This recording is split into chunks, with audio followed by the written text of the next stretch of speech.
No sé exactamente qué pasó, que todo de repente ya cambió. En nuestro diariamente lo bonito tristemente terminó. ¿A dónde va nuestro amor? Si cada día se va muriendo la flor de tu alegría, ¿a dónde va nuestro amor? Yo me pregunto, en nuestro cielo hay un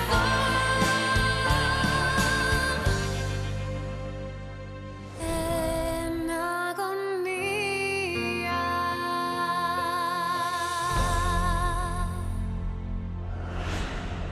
Oh, Diyos ko.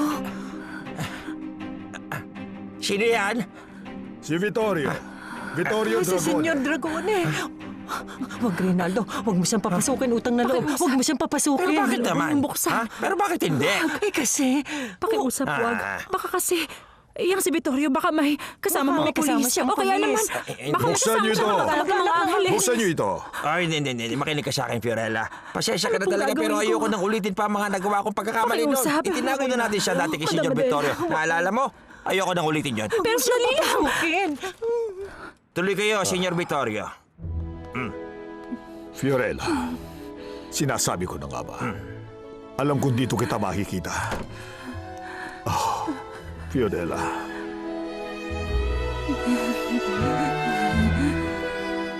Hindi ko alam kung bakit nangyari sa amin to. Bakit ganito? Mabait si Ate Fiorella at hindi niya kaya manakit ng ibang tao. Kailangan mong uminahon, Gianna. Magiging malinaw din ang lahat. Yun ang sabi ni Pedro, hindi ba? Tsaka alam kong maniniwala ka sa kanya kaysa sa akin. Naniniwala ako sa inyong dalawa. Hindi ko alam kung paano malilinis ang pangalan ng ate ko. Inosente siya. Huwag kang mag-alala, hahanap tayo ng paraan. Lalo na si Pedro na talaga namang interesado sa pagtulong sa ate mo. Tama ka. Napakabait niya. Tama. At nakikita ko rin naman na close siya sa iyong ate. Ganon din si Fiorella. Di ba? Magkasundo sila. Tama. Nagkakasundo talaga ang mabubuting tao. Pero, ganun lang ba talaga silang dalawa o baka naman may namamagitan ng iba sa kanilang dalawa? Anong iba? Hindi ko alam. Okay, alam mo Gianna, gusto ko lang linawin ito sa'yo, okay? Huwag kang maniniwala sa manlulokong itsura kong ito. Okay? Pero mukhang hindi ka naman manluloko. Talaga? Pasensya na, hinihintay ko kayo para magapunan. Uminahon ka lang, okay? Maayos din yan. Lalabas na ako. Salamat. Kumusta ka na? Desperado na ako. Gusto ko makita si Ate Fiorella. Dalhin mo ako sa kanya utang na loob. Hindi pwede. Pasensya na. Delikado kung dadalhin kita sa apartment. Pakiusap. Hindi ko na talaga kaya hindi siya makita. Huwag kang magsalita ng ganyan. Pero nangako ka sa akin. Salamat at nilayo mo kami kay Don Vittorio. Kaya nandito kami. Hindi ko naman gusto itong nangyayari. O sige, isasama kita. Pero uuwi rin kita kagad ha. Walang dapat na makaalam. Pareho lang ang dami ng inilagay ko para kay Senyora Eloisa at Ma'am Julieta. At saka, wala naman akong dahilan para saktan si Ma'am Julieta. Inosente ako, Vittorio. O sige, pero sabihin mo sa akin, saan mo nakuha yung bote? Galing sa kwarto ni Senyora Eloisa. Sigurado ka? Anong ibig mo sabihin? Siyempre, sigurado ako. Nagpunta ako sa kwarto ni Senyora Eloisa. Hindi ka ba naniniwala sa akin, Vittorio? Siyempre, naniniwala ako sa'yo. Nakalilito lang ang pangyayari. Hindi nakita sa CCTV na pumasok ka sa kwarto kaya nga nagdududa ako. Hindi ako nakita sa camera. Hindi. Pero pumasok ako. Oh, sige, gagawa ko ng paraan para matulungan kita. Di ka naniniwala sa akin? Utang na loob, Fiorella. Siyempre naman naniniwala ako sa'yo, mahal ko. Pero sa tingin ko, mas makabubuti kung sasama ka na sa akin sa bahay. Ayoko. Ayaw Hindi mo? ako sasama sa bahay mo. Bakit naman hindi? Dahil baka kasi... Baka kasi alam mo na, Oh. baka puntahan ako ng mga polis. Posible yan, Sir Vittorio. Vittorio, dahil alam ng lahat na magpapakasal tayong dalawa. Kaya malamang hanapin nila ako sa iyong bahay. Hindi ba? Oo nga, tama ka. May punto ka dyan. Dito ka na muna pero mag-iingat ka. Oo. Pakiusap, Pangako. mag-iingat ka. Mag-iingat ako. Pakisabi na lang kina Reynaldo at Adela. Aalis na ako para makapagpahinga ka na, mahal ko.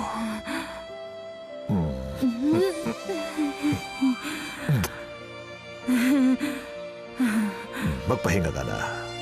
Mahal kong Ikaw din, Vittorio. Fiorella. Magpahinga ka na rin.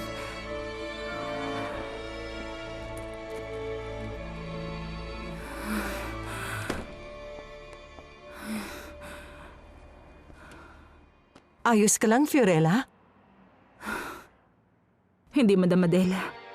Hindi mabuti. Ayaw maniwala sa akin ni Vittorio. Nararamdaman ko yon.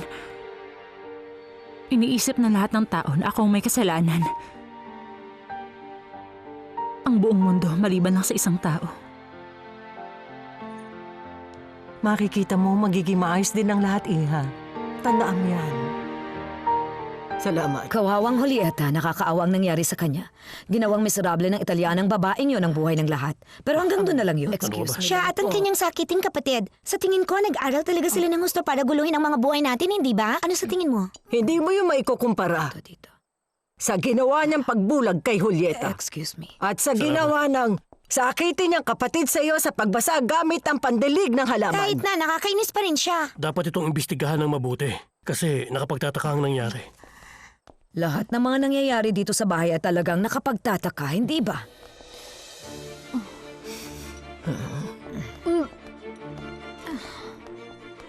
Pasensya na. Ano ba nangyayari sa'yo? Sinabi ko na sa'yo, masama ang pakiramdam ko. Excuse me.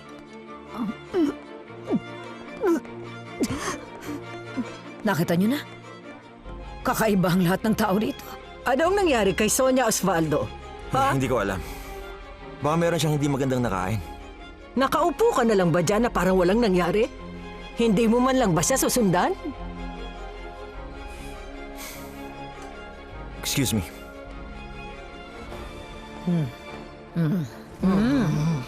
Napaka-sweet talaga niya. Teka, nasaan si Pedro? Bakit hindi pa siya naghahapunan? Nasa opisina siguro kasama si Aitana. Bitiwan niya ako! Bitiwan niya ako! Alamin ko lang kung sino yung walang kwentang nagpatalsik sa akin. Magpakabusog kayong lahat. Sandali, anong ibig sabihin nito? Senyora Eloisa, isa itong sorpresa. Ang akala ko sa mga panong ito ay nakapikit na at nakalibing ka na sa malalim na hukay. Dante, Mabuti pa mamatay ka na at huwag mo nang guluhin tong pamilya. At ang iba pang pamilya mo sa akin. Nang dahil sa'yo nagugutom ang pamilya. Layas ka Ano rito! ba yan? Layas! Nasaan ang hustisya? Bitiwan niyo ako! Karapatan ko to! Lola, ayos lang ba kayo? Napakalakas naman ng loob niya para sugurin ako rito. Pero nakapagtataka na sinabi niya ang mga yun sa'yo, Eloisa. Dahil ang alam ko, mahal ka ng lahat. Ewan ko sa'yo. Ay, nako. Alam kong may iba pang paraan. Ibang paraan para magkaroon ng ebidensya. Kailangan ko mapatunayan na si Fiorella ay inosente. At nakakasiguro kayo na inosente siya? Pati ba naman ikaw? Nagtatanong Sigurado lang ako naman. doon. Tapos, iwan mo muna ako dito. Si Aitana, kanina pa siya naghihintay sa labas. Papapasukin ko ba siya? Nagpupumilit ba siya na kausapin ako? Ikaw ba si Pedro Angeles? Nagbibiro lang ako. Sige na, miss, pumasok ka na. Alam mo ba na hindi ka nakakatawa? Kaya sasara ko muna. Nabigla mo na lang kinansal ang date natin? Marami pa kasi akong kailangan tapusin na Aitana. Marami rin akong ginagawa pero kahit ganun, naglaan ako ng oras para maghanap ng magandang damit para sa'yo. Dahil kahit marami pa akong kailangang gawin o tapusin, hindi ko nakakalimutan ang date natin. Tama ka, pasensya na. Mali ang ginawa ko. Okay, oo. Alam ko na marami kang ginagawa. Busy kang tao. Pero hindi pa rin ako sanay eh. Naiintindihan kita. Ang gusto ko lang naman na yung makita ka. at makasama. Hindi ko alam. Teka, nakikinig ka ba sa sinasabi ko? Hindi. Pasensya na. Patawarin mo ako. Ang dami ko kasing iniisip eh. Sana maunawaan mo. Pedro, ang gusto ko lang naman ay makasama ka. Tayong dalawa at hindi... Sandali, makinig ka, Aitana. Oo, tama ka. May karapatan ka magalit at... kasalanan ko to. Alam ko. Pero sa ngayon, wala akong panahon para rito. Kaya naman pakiusap, iwan mo muna ako mag-isa.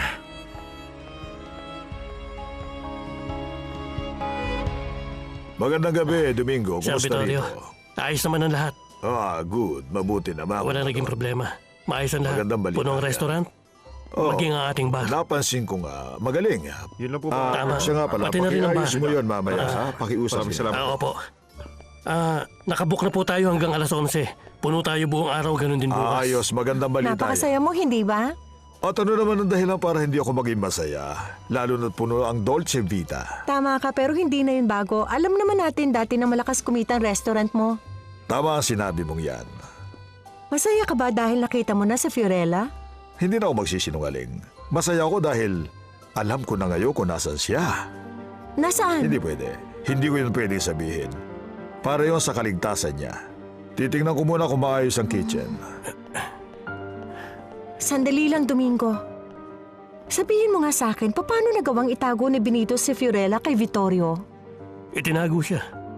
Paano? Dinala siya ni Benito sa bahay ng magulang niya nang hindi sinasabi kung nasaan siya. Bakit ba? Wala. Naitanong ko lang. Wala yon. Salamat. Roxana, pwede ba kita makausap kahit sandali? At anong kailangan mo, Gael? Gusto ko sana humingi ng paumanhin. Talaga? At bakit? Dahil napagdudahan kita na may kinalaman sa mga nangyari. Sorry talaga, Roxana, at sana mapatawad mo ako. Okay na ba tayo? Sige. Maswerte ka dahil magandang mood ko ngayon. Okay. Salamat. At ano naman ang dahilan bakit ka masaya? Well, masaya ako malaman na malapit nang bumagsak ang Italiana na yon. Well, gusto mo nang mainom? Hindi na. Salamat na lang. Wala ka bang gusto kahit na ano? Wala. Lalabas lang ako saglit, ha? At kung gusto mo mag-usap tayong dalawa ng masinsinan, puntahan mo lang ako dun sa gimikan. Ngayon? Oo. Talaga? Di ba kasasabi ko lang sa'yo ngayon? Sige. Sige, umalis ka na. Mag-uusap pa Okay. kami na Aitana. Bye.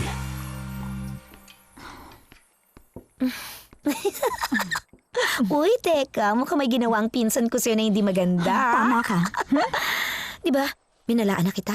Isa pa kilala mo naman si Pedro. Ang mabuti pa, samahan mo na lang ako mag-party. Gaya ng dati. Sige na. Sana wala ako sa mood makipag-party. Hindi mo ba naiintindihan? Okay, Tama na. bahala ka na kung gusto mo manatiling ganyan. Galit? At bitter? Problema mo Tama na. na.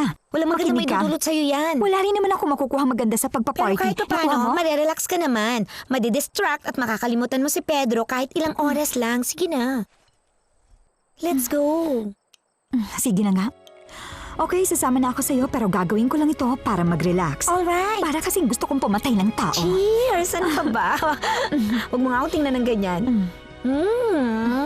Sigurado ako magiging masaya to. Sige na. Magdamag. Huwag masyado tayo magtatagal. Sandali lang tayo Of doon. course not. Ano ka ba? Sige na, Roxana. Luka-luka ka talaga. Tagalan natin ng konti. Nakakakita pa ba ako, Doktor? Kailangan pa natin ng konting panahon. Pero sa nakikita ko naman sa ngayon, positibo ang kalalabasan. Sabi ko na, di ba? Tinitiyak ko na gagaling ka pa. Nasaan nga pala ang asawa mo? Hinahanap niya yung gumawa nito sa akin, Doktor. Ganun ba? Doktor, kung meron kayong kailangan, nandito lang ako. Kailangan mong pumirma ng ilang dokumento. Hihintayin kita sa opisina ko. Sige. Excuse me. Salamat, Doktor. Kita mo na. Magiging maayos din ang lahat. Tiyak makakakita ka ulit. Ay, sana nga, seryo. Narinig mo sinabi ng doktor. Positibo siya na maganda ang mangyayari kaya dapat ganun din tayong lahat. Lalong-lalo ka na. Sige, susubukan ko. Kung ganun. Dito ka muna, meron lang akong pipirmahan. Babalik agad ako. Gusto mo na Hindi, mainom? wag na. Salamat. Sige, na. magpahinga ka muna, ha? Tingnan mo. Gamit tong screwdriver, bubutasin ko tong gulong. Anong ginagawa mo, Benito? Ito ang pinakamagandang dahilan na magagawa ko para makalabas sa ganitong oras. Sasabihin ko na ayusin ko ito para wala nang maging problema bukas. Magandang naisip mo, Benito. Salamat. Basta ang gagawin mo, magtago ka lang dito sa compartment para wala makakita sa'yo paglabas natin, ha? Okay? Walang problema. Hi, Benito! Dali, magtago ka! Magtago ka! Ayusin mo nga ang lakad mo. Ano ba? Nasaan ka na? Ihatid mo kami dun sa ginikimika namin, okay? Ready to party!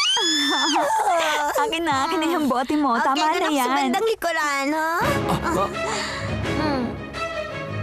Ma'am Roxana, delikado dyan. Para ligtas kayo, dito na lang kayo sa loob mo po, okay? Sige na po, please lang. Maupo na kayo sa Oo loob. nga, paano ako papasok dyan? Sirado pa yung pinto. Pasensya na pero nabutasan yata tayo ng gulong eh. At kailangan ko tong ayusin. Ay, tumahimik ka na nga lang dyan. Sige, Teka ako na lang dun sa Sandali likod. lang ma'am, para sa Sige kaligtasan na, nyo. Dito na bayad lang po mo kayo na sa loob mo po. kami. Sige po. Tabi na kayo ma'am O Roxana. sige, hindi mo ba ako tutulungan? Let's sige go! po. Ano ba? Bilis! Oh, sige po. Oo, sige, alis na po tayo. Alis na tayo. Woo! Dad! Pasensya na. Tsaka lang ha. Ba? Isa lang dyan. Wow! Mag-seatbelt po kayo ha. Mag-seatbelt kayo para sigurado. Ha? Lasing ka na. Sige po, bubuksan ko na. Sige na! Ang ingay mo. Bilis! Ahoo! Ang kulit.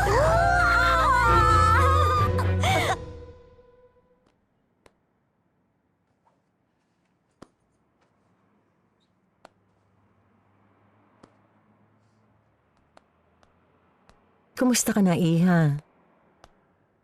Hindi ka ba makatulog? Hindi po. Ganun din ako. Gusto ko na matapos ang lahat ng ito. Huwag kang mag-alala.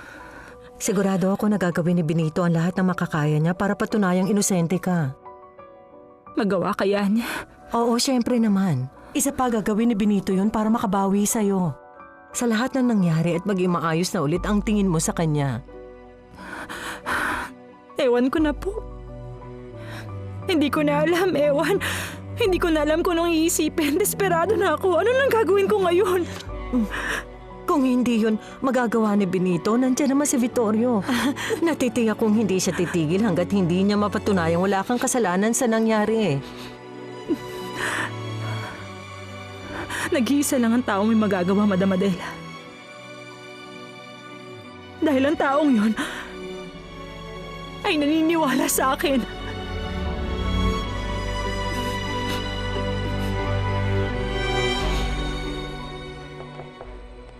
Tumuloy ka. Inutusan ko si Simona ng gumawa ng tsaa para kumalma ka. Kakalma lang ako kapag may paraan na ako para mapatunayang inisente si Fiorella. Kung hindi ka man mapakalma nito, wala naman siguro masama kung iinumin mo pa rin. Tama ka. Salamat. At saka, pasensya ka na, Fidel, kasi nai-stress talaga ako. Bakit? Hindi naman halata. Sabi nga ang hindi nakikita ng mata o di mo alam, di ka maaapektuhan. Anong sabi mo? Ang kasabihan na hindi nakikita ng mata, hindi ka rin maaapektuhan. Mga matang hindi nakakakita. Tama ka! Ano yun? Meron tayong hindi nakikita. Ano naman yun? Sandali, yung mga video nga pala. Anong video? Yung kuha ng CCTV, Fidel. Kailangan ko mapanood yun. Salamat.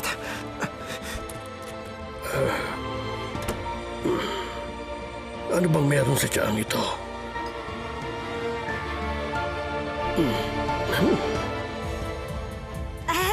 Tayo na po.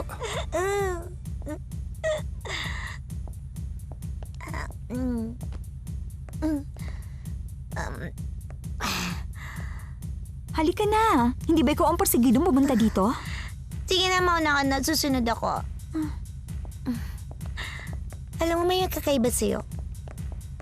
Bakit hindi mo ako samahan dun sa loob? Ano ho? Sige na. Hindi pwede. At bakit hindi? Ma'am Roxana, ayoko sana magkaproblema sa pamilya nyo. Wala namang ibang makakaalam eh. Sa atin lang tong dalawa. Sige na, samahan mo na ako. Hindi talaga pwede. Aalis na ho ako. Tawagan niyo na lang ako kung tapos na kayong dalawa at magpapasundo na po kayo sa akin.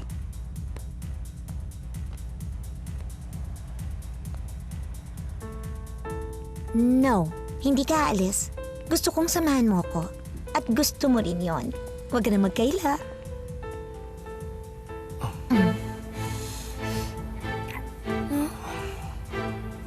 Nakakainis.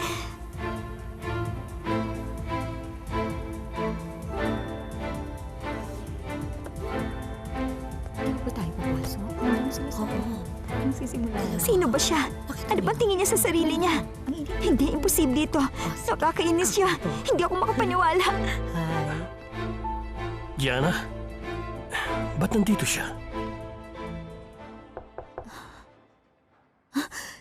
Seryo, mahal ko? Nakabalik ka na? Ano sinabi mo? Anibal? Centeno Avenue, number 119. Apartment yun ng superintendent. Oo. Tama ka, doon nga nagtatago ang takas na Italiana. Oo, tama ka dyan. Fiorella Bianchi. Anong ginagawa mo, Diana? Wala akong pakialam kung maghalikan sila. Ang kapal ng bilito na yon. Ang sama niya. Ang gusto ko lang naman mangyari ngayon na makita ang ate ko. Ay, Diyos ko, tulungan niyo ako. Mukhang malapit na ako sa bahay nila Madam Adela at Mang Rinaldo. Baka dito ang daan.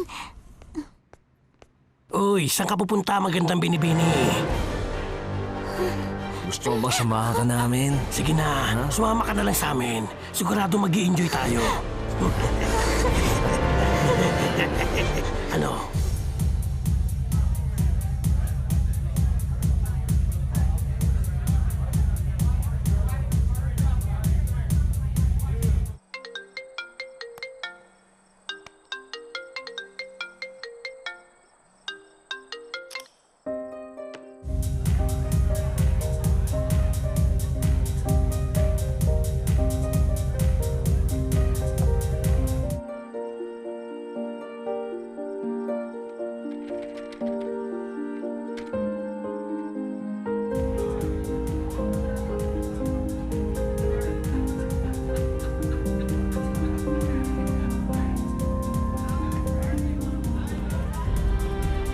Hello, miss. Mag-isa ka lang? Gusto mo bang samahan kita? Sa tingin ko, wala ka sa mood para makipag-usap. Pero okay lang ba sa'yong tingnan kita? Sigurado ako na kahit sinong lalaki, magiging maswerte kapag nabigyan ng pagkakataon na pagmasdan ka. Papayagan mo ba ako maging maswerte ngayon?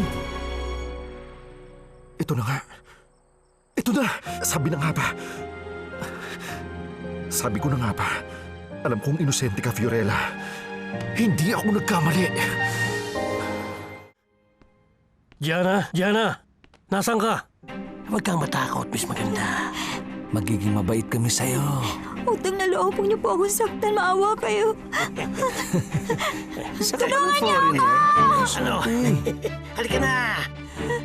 Maawa kayo sa akin. Huwag niyo akong Sumama ka na saktan. sa amin. Wag. Mag-i-enjoy ka. Hoy!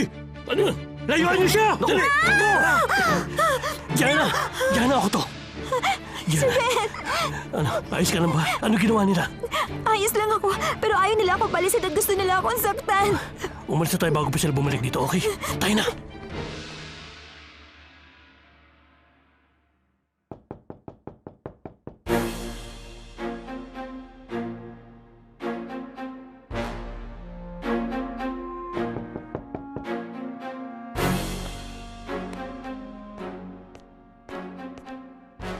Sino yan? Mga pulis kami. Huwag niyong bukasan. Utang na loob, huwag. Pakiusap, buksan niyo ang pinto. Huwag niyong buksan. Ay, nako. Ano pong sadya niyo, sir? Meron nakapagsabi sa amin na nandito si Miss Fiorella Bianchi. Utang na loob, huwag niyong buksan. Pakiusap. Huwag niyo sila pagbubuksan. Huwag. Huwag kang mag-alala. Tatago ka naman, Wag, wag. Fiorella. Halika. Ano naman ba binabalak Hayaan mo? mo kami, Kahit Reynaldo. anong gawin natin, mahahanap din siya. Mahirap na. Ayoko magka-problema tayo sa mga pulis. Huwag. Patawarin mo ako, Fiorella, pero... Huwag, Reynaldo. Huwag mong buksan utang Bitawan na loob. mo ako. Nakikiusap ako Hayaan mo sa'yo. na ako. Kailangan ko Huwag itong gawin. Ano ka ba, Huwag, Adela? Reynaldo, pakiusap. Huwag mong buksan. Meron po kaming dala na arrest warrant laban kay Fiorella Bianchi para sa nagawa niya kay Mrs. Julieta Michel. Ikaw ba si Fiorella Bianchi? Empleyado ni Mrs. Eloisa Angeles? Opo. Ako nga po. Pero sinusumpa ako inosente. Utang na loob, maniwala kayo sa akin. Yun ang totoo. Wala akong ginawang Tama masama. siya. Miss, pakiusap. Huwag mo na itong gawing mahirap. Sumusunod lang kami sa utos. Nakikiusap ako sa inyo, sir. Tumingin kayo sa mga mata ko at malalaman niyong wala akong ginawang masama. Malinis ang aking konsensya. Tanungin niyo pa si Tama Madam Adela at yun. Mang Reynaldo. Maniwala kayo. Tanungin niyo sila, pakiusap. Magpapatuloy kang ganyan, papauposasan ka namin. Sumama ka na lang sa amin ng maayos. Huwag, Oo. pakiusap. Huwag niyo siyang kukunin. Wala ba kayong puso? Mahawa Uminahon naman ka, kayo sa Adela. kanya. Tama na. Pakiusap, senyor. Maawa kayo sa kanya. Kita niyo naman. Napakabata pa niya. Ang gusto ko lang ay simpleng buhay. Isang disenteng trabaho para may pambili ako ng gamot para sa kapatid ko. Yun lang ang hinihiling ko. Utang na loob, sir. Inosente ako. Maniwala kayo. Sinasabi niya. Sinusumpa ako sa lahat ng mahal ko sa buhay na ako inosente. Kung hindi ka titigil, mapipilitan kami pusasan ka. Ay, hindi, huwag Halika na, po. sumama ka na sa amin.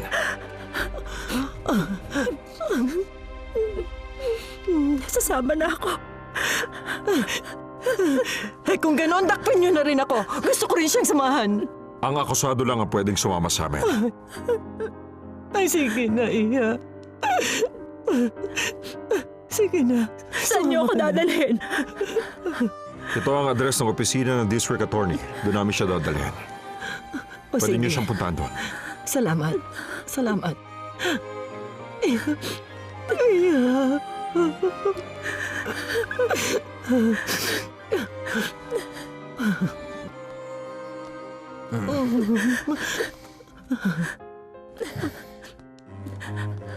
Pakiusap, Madam Adela. Pakisabi kay Pedro na dinala ako sa kulungan. Mahal ko. Sabihin niyong bisitahin niya ako. Huwag ka mag-alala. Walang mangyayari sa iyong masama. Pinapangako ko. Magiging maayos din ang lahat. Uminahon ka lang. Huwag ka nang umiyak. Pakiusap. Huwag ka nang umiyak. Sige. Sumama ka na.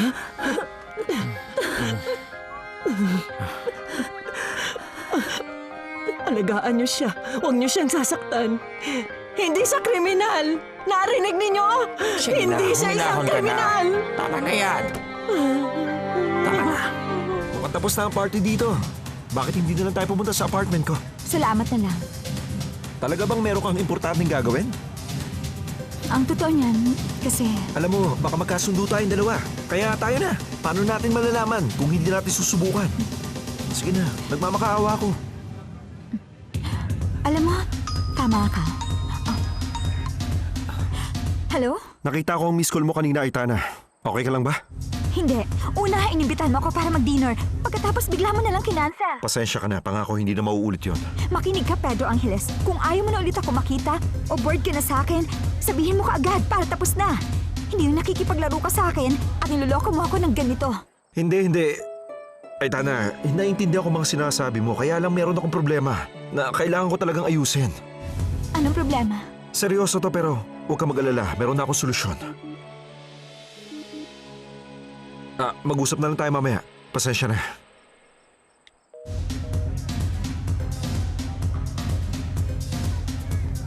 O ano, tayo na. Pwede ba? Libayan mo nga ako! Buiset! Alam mo kung bakit ka nag-iisa? Baliw ka kasi! Sino naman kaya ang walang puso na nag-report kay Fiorella? Wala akong ideya. Tumawag lang sila dito para sabihin na alam na nila kung nasaan siya.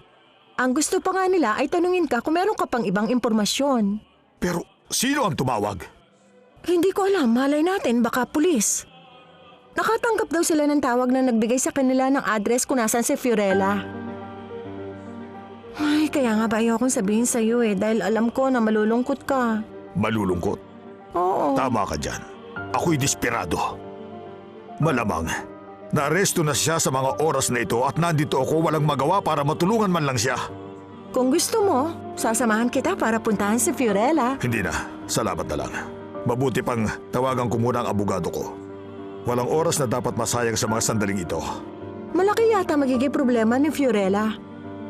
Ano bang nagawa niya?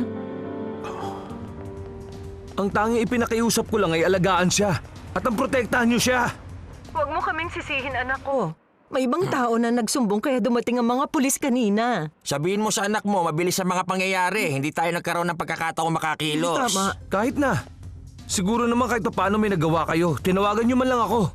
Sana nagpunta kagad ako dyan at naitakas siya. Pasensya na, iho, pero ginawa na kasi namin ang lahat.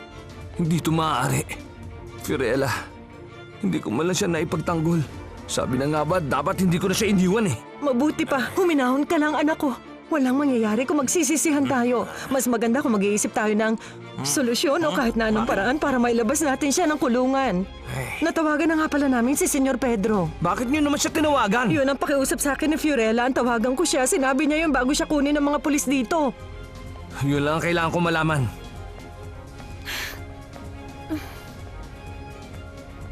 Bakit bigla ka nilang lumabas nang hindi nagpapaalam? Tatawag na lang ulit ako.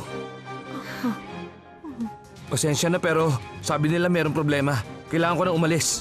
Nagtatrabaho ka para sa akin, okay?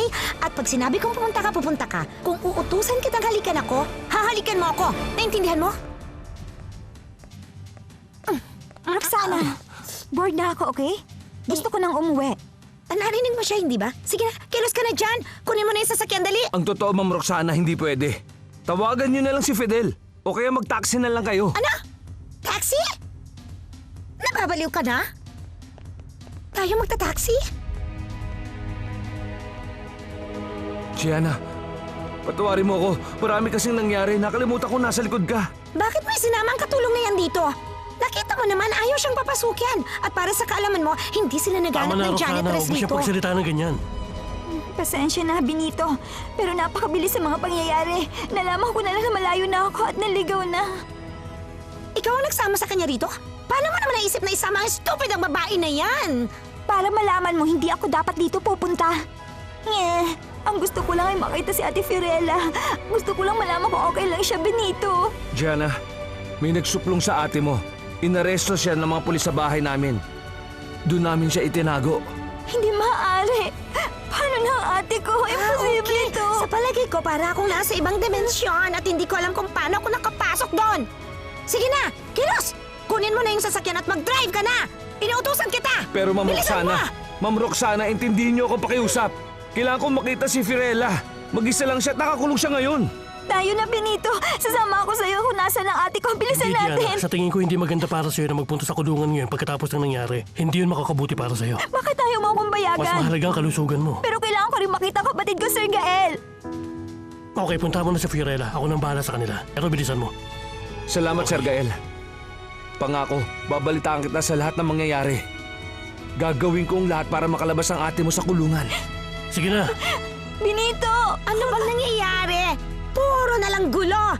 Ang dala ng mga Italianang to! Sa totoo lang, wala akong maintindihan sa mga nangyayari. Umalis na nga tayo. Puntahan na rin natin yung sasakyan. Nasa balay parking. Ano?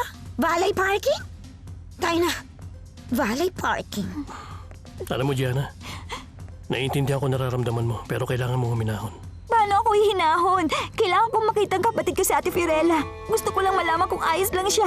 Pero hindi mo ako pinayagan hindi kita makita siya. pinayagan, pero yun ang mas mabuti. Mas makakatulong yun kung relax ka lang. Hindi, Sir Gael. Gianna, Hindi. maayos din ito. Halika, tayo na. Ayoko, Sir Gael. Gianna, kailangan na natin umalis.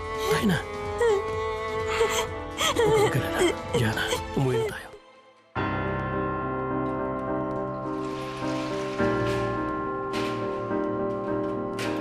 Hindi. Hindi. Diyos ko.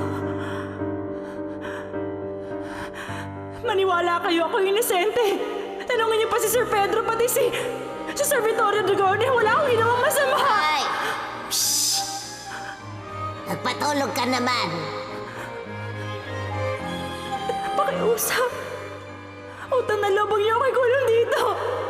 Wala akong ginawang masama. Sinusumpa ako. Wala akong ginawang masama. Talaga? Kung wala kang ginawang masama, bakit nandito ka? Mali ba yung address na binigay mo sa taxi driver kaya ka dito dinala? Utang na loob. Inakusahan nila ako na nakabulag ako ng isang tao. Pero inosente ako, sumpaman. Wala akong ginawa. Oo, tama. Lahat tayo nasa loob. Tayo yung mga inosente. Ang problema lang ay kung paano ito patutunayan. Nagsabi ako ng katotohanan. Utang na loob, huwag niyo ako iwan dito. Hindi ka ba talaga titigil? Kanina pa ako naiirita sa'yo, ha? Baka gusto mong putulin ko yung dila mo. Pagkatapos ng ilang taong pagsasama natin, ipinagpalit mo na lang ako sa kung sino-sino lang lalaki dyan. Tumigil ka nga, Anibal. Hindi totoo sinasabi mong yan. Magkaibigan lang kaming dalawa ni Sergio mula pagkabata. Isa pa malapit na magkaibigan ang mga magulang namin. Eh bakit tinatawag mo siyang mahal ko? Hay, Anibal, utang na loob. Ikaw nga tinatawag mong mahal ko ang lahat ng waitress sa mga kinakainan natin. Huwag ka nga gumawa ng iskandalo ng dahil doon. Walang namamagitan sa inyo ni Sergio? Para ko na siyang kamag-anak. Magkasabay kaming pinalaki mula nung bata pa kami. Sa tingin mo, isipin mo, sige nga, sa kabila ng mga nangyayaring ito, magkakaroon pa ako ng love affair? Julieta, meron ako ditong... Wow! Dinadalhan ka rin pala niya ng dessert. Alam mo, wag mo siyang pansinin, Sergio. Inaatake na naman siya ng pagsiselos. At pakiramdam niya, may karapatan pa rin siya sa akin. Relax, Anibal. Huminahon ka lang. Sakaling palitan ka ni Julieta, hindi ang isang babaerong tulad ko ang ipapalit niya. Higit pa sa akin ang nararapat sa kanya. Pero kung uulitin mo ngayon ang pagkakamali mo, magkakaroon ako ng malaking pagkakataon. Alam mo, isa ka talagang walang hiya. Siya nga pala. Gusto kong malaman ni Julieta na nahuli na yung Italianang babae. Seryoso ba yan? Sumpaman? Oo, sinabi nila sa akin. Salamat sa Diyos. Sisiguraduhin kong habang buhay siyang mabubulok sa bilangguan. Hindi dapat nakakalaya ang mga taong katulad niya. Kawawang Fiorella. Bata pa lamang siya pero sirang-sira na ang buhay niya. Nakakaawa naman. Talagang mapanganib ang basta na lang magtiwala sa taong mukhang mabait. Kita mo yan sa Fiorella. Mukha namang wala siyang ginawang mali pero minalas pa rin. Dahil baliw siya. At isa pa mapanganib siya. Ewan ko kung saan siya mas bagay sa kulungan ba o mental hospital. Mabuti na lang at nahuli na siya, makakatulog ka na ng mahimbing, Eloisa. Talaga nga ba? Pagkatapos kong malaman na niloko ko ng babaeng yon, tinanggap ko siya dito sa aking pamamahay. Sinabihan ko maging ng aking mga sekreto. Tapos ganitong igaganti niya. Totoo tama niyan. Hindi pa rin natin alam kung guilty nga ba siya o hindi. Hayaan na natin ang batas ang humusga. Malinaw naman na guilty siya, Dante. Nararapat lang sa kanyang mabulok doon sa kulungan. Isa pa, hindi maliit na bagay ang makabulag ka ng isang tao. Mabuti pa magpahinga na ako. Pero tama ka nga, Dante. Ang batas na ang bahalang humusga sa kanya at ang Diyos ang nakakaalam. At wala na tayong ibang magagawa pa. Magandang gabi. Magandang gabi, senyora. Hindi pa natin alam kung guilty nga ba talaga siya o hindi. Anong sinasabi mo? Baliw ka ba? Ba't yun ang sinasabi mo? Dahil yun ang katotohanan. No, makinig ka nga sa sasabihin ko. Ang katotohanan, masaya tayo ngayon dahil nakakulong na si Fiorella at malayo na siya sa ating landas. Samantala, mababaling ang atensyon ng matanda dahil sa mga pangyayari. Ito ang tamang panahon para maghanap ng iba pang ebidensya, Dante. Isang video. Oo, isang video. At kitang-kita ron sa video na pumasok ka sa kwarto nung pinapunta ka ng lola ko. Malinaw na hindi mo kinuha sa kung saan yung gamot tulad ng sinasabi nila. O ano? Hindi ka ba masaya? Meron na tayong ebidensya na magpapatunay na inosente ka. Pedro. Bakit? Malaking pasasalamat ko sa'yo. Dahil tiningnan mo ang kuha ng CCTV. At kahit kailan, hindi mo ako pinagdudahan. Hindi ko gagawin yan. At ngayong hawak ko ng pruweba, alam mo bang ibig sabihin nun? Alam mo ba? Pero kahit na hindi sila maniniwala sa'yo. Bakit hindi? Dahil ako ay nakakulong dito. Dahil gusto ng buong mundo na makulong ang makasalanan. Yun ang dahilan. Totoo yun. Ipapakita ko sa kanila na inosente ka. Pakiusap, magtiwala ka sa akin. Sana nga. Alam ko na maraming tao dyan na gustong pagbayarin ako. At sinisisi nila ako sa isang bagay na hindi ko naman ginawa at hindi ko kayang gawin. Makinig ka, kaya nga. Kaya yun ang dahilan kung bakit gusto ko magpakatatag ka. Tapos na ang oras ng pagbisita. Lumabas ka na. Hindi. Huwag, Pedro. Utang na loob, huwag mo ako iwanan. Huwag kang umalis sa kakatakot na lugar na to. Huwag mo ako iwan mag-isa. Utang na loob, Fiorella, huwag mo ako pinapangako iwan. ko, sinusumpa ko sa'yo na ilalabas kita rito. Huwag mo ako iwan. Pinapangako ko magtiwala ka. Mag-iingat ka.